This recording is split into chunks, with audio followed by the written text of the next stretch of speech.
নমস্কাৰ মুহূৰ্তত দিব বিচাৰিছোঁ অত্যন্ত গুৰুত্বপূৰ্ণ খবৰ গুৱাহাটীত যেহেতু বানে সন্ত্ৰাস চলোৱা পৰিলক্ষিত হৈছিল আৰু এইবাৰ বানৰ পাছতে উদ্ভট মন্তব্য কৰিছে ৰাজনৈতিক নেতাই বিধানসভাৰ অধ্যক্ষ বিশ্বজিৎ দৈমাৰীয়ে এইবাৰ মন্তব্য কৰিছে গুৱাহাটীত কৃত্ৰিম বান হৈ ভাল হৈছে কেৱল ইমানেই নহয় কৃত্ৰিম বানৰ পাছতে গুৱাহাটী উন্নত হৈছে বুলিও বিস্ফোৰক মন্তব্য কৰিছে উদ্ভট মন্তব্য কৰিছে বিধানসভাৰ অধ্যক্ষ বিশ্বজিৎ দৈমাৰীয়ে শেহতীয়াকৈ সৃষ্টি হোৱা গুৱাহাটীৰ বানপানীক লৈ কি মন্তব্য কৰিছিল এই মুহূৰ্তত জনোৱাৰ চেষ্টা কৰিম এটা ব্ৰেকিং নিউজ এই মুহূৰ্তত গুৱাহাটীৰ বান পৰিস্থিতিক লৈ এবাৰ উদ্ভট মন্তব্য কৰিছে ৰাজনৈতিক নেতাই গুৱাহাটীত কৃত্ৰিম বান হোৱাটো ভাল হৈছে বুলিহে মন্তব্য কৰিছে বান সমস্যা দূৰ কৰাক গুৰুত্ব নিদি উদ্ভট মন্তব্য কৰিছে বানপানী হোৱাৰ পাছতে উন্নত হৈ গ'ল গুৱাহাটী এই মন্তব্য কৰিছে বিশ্বজিৎ দৈমাৰীয়ে কেৱল ইমানেই নহয় তেওঁ কৈছে বান হোৱাৰ বাবে গুৱাহাটীখন পৰিষ্কাৰ হ'ল বিধানসভাৰ অধ্যক্ষ বিশ্বজিৎ দৈমাৰীৰ মন্তব্যৰ পাছতে ৰাজ্যজুৰি তীব্ৰ চৰ্চা হোৱা পৰিলক্ষিত হৈছে লগতে তেওঁ কৈছে নলা নৰ্দমাবোৰৰ জাবৰ বানপানীত ওলাই গৈছে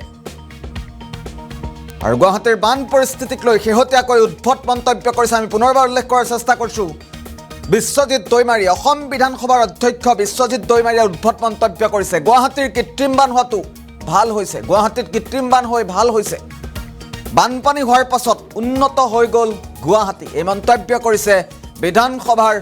সন্মানীয় অধ্যক্ষ এগৰাকীয়ে বান হোৱাৰ বাবে গুৱাহাটীখন পৰিষ্কাৰ হ'ল বুলিহে তেওঁ মন্তব্য কৰিছে আৰু বিশ্বজিৎ দৈমাৰীৰ পাছত মন্তব্যৰ পাছতে এটা ৰাজ্যজুৰি ব্যাপক চৰ্চা চলা পৰিলক্ষিত হৈছে কি কৈছিল বিশ্বজিৎ দৈমাৰীয়ে এই মুহূৰ্তত মন্তব্য আছে পুনে শুনাইছো না চোৱা এইটো সেইদিনা অকস্মাত খুব মানে বেলেগ ধৰণৰ সেইদিনা বৰষুণটো দিছিলে একদম বাল্টি দি ঢালি দিয়াৰ নিচিনা গতিকে হঠাৎ 1 ঘণ্টাৰ 2 ঘণ্টাৰ ভিতৰত তেনেকুৱা বৰষুণ দিয়াৰ কাৰণে মানে গুৱাহাটীৰ অৱস্থাটো সেইটো হৈ গ'ল আৰু ভাল যে গুৱাহাটী আজি বহুত ইম্প্ৰুভ হৈ গ'ল ড্ৰেইনেজ ছিষ্টেমবিলাক চব ঠিক হৈ গ'ল সেইকাৰণে নেক্সট দিনাৰ পৰা গোটেই পানী চব মানে নালাই দি গুচি গৈ ফালে আকৌ মানে আমাৰ গোটেই গুৱাহাটীটো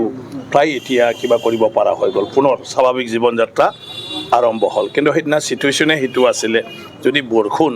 তেনেকুৱাই দিয়ে তেতিয়াতো বিপদ আৰু যিকোনো ঠাইতে বৰষুণ দিলে সেইটোৱেই হ'ব আৰু গুৱাহাটীত বেছি হ'বই কাৰণ গুৱাহাটী আমি চবেই জানো তাত পানী থাকিবলৈ আৰু খালী জেগা নাই চবৰে ঘৰ ৰাস্তাই ৰাস্তা পানী ঘূৰিব লাগে যাব লাগে কিন্তু আমি মানে কি কয় এতিয়া গুৱাহাটী যিহেতু বহুতখিনি ইম্প্ৰুভ হৈ গ'ল তাৰ কাৰণে এই বানপানীত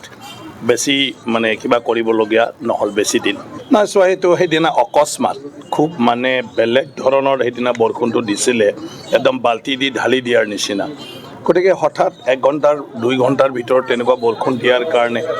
মানে গুৱাহাটীৰ অৱস্থাটো সেইটো হৈ গ'ল আৰু ভাল যে গুৱাহাটী আজি বহুত ইম্প্ৰুভ হৈ গ'ল ড্ৰেইনেজ ছিষ্টেমবিলাক চব ঠিক হৈ গ'ল সেইকাৰণে নেক্সট দিনাৰ পৰা গোটেই পানী চব মানে নালাই দি গুচি গৈ ফালে আকৌ মানে আমাৰ গোটেই গুৱাহাটীটো প্ৰায় এতিয়া কিবা কৰিব পৰা হৈ গ'ল পুনৰ স্বাভাৱিক জীৱন যাত্ৰা আৰম্ভ হ'ল কিন্তু সেইদিনা চিটুৱেশ্যনে সেইটো আছিলে যদি বৰষুণ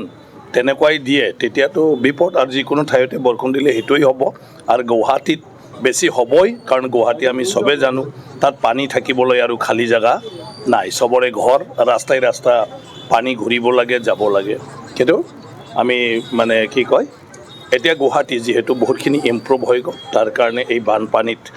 বেছি মানে কিবা কৰিবলগীয়া নহ'ল বেছি দিন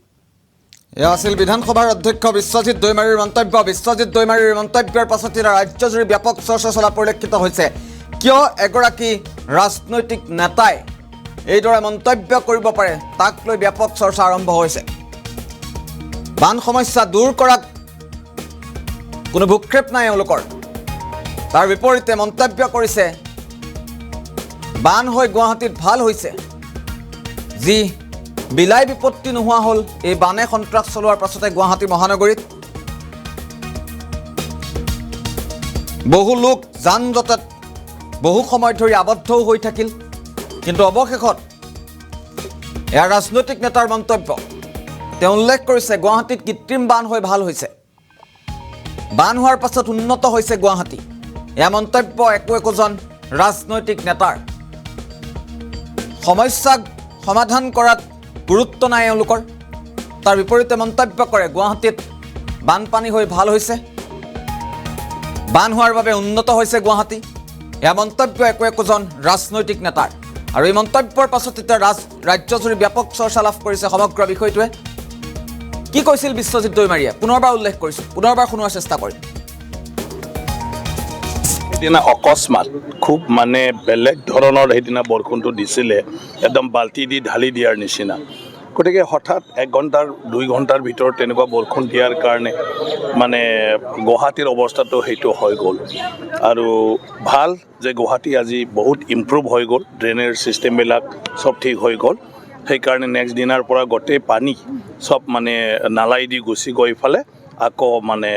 আমাৰ গোটেই গুৱাহাটীটো প্ৰায় এতিয়া কিবা কৰিব পৰা হৈ গ'ল, পুনৰ স্বাভাৱিক জীৱন যাত্ৰা আৰম্ভ হ'ল। কিন্তু সেইদিনা চিটুৱেশ্যনে সেইটো আছিলে, যদি বৰষুণ তেনেকুৱাই দিয়ে তেতিয়াতো বিপদ, আৰু যিকোনো ঠাইতে বৰষুণ দিলে সেইটোৱেই হ'ব।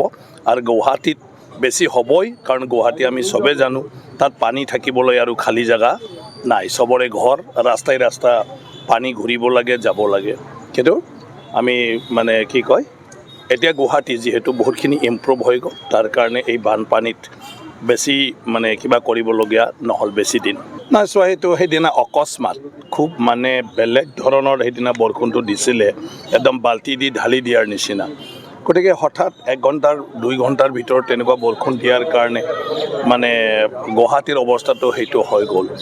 আৰু ভাল যে গুৱাহাটী আজি বহুত ইম্প্ৰুভ হৈ গ'ল, ড্ৰেইনেজ ছিষ্টেমবিলাক চব ঠিক হৈ গ'ল। সেইকাৰণে নেক্সট দিনাৰ পৰা গোটেই পানী চব মানে নালাই দি গুচি গৈ ফালে আকৌ মানে আমাৰ গোটেই গুৱাহাটীটো প্ৰায় এতিয়া কিবা কৰিব পৰা হৈ গ'ল, পুনৰ স্বাভাৱিক জীৱন যাত্ৰা আৰম্ভ হ'ল। কিন্তু সেইদিনা চিটুৱেশ্যনে সেইটো আছিলে, যদি বৰষুণ তেনেকুৱাই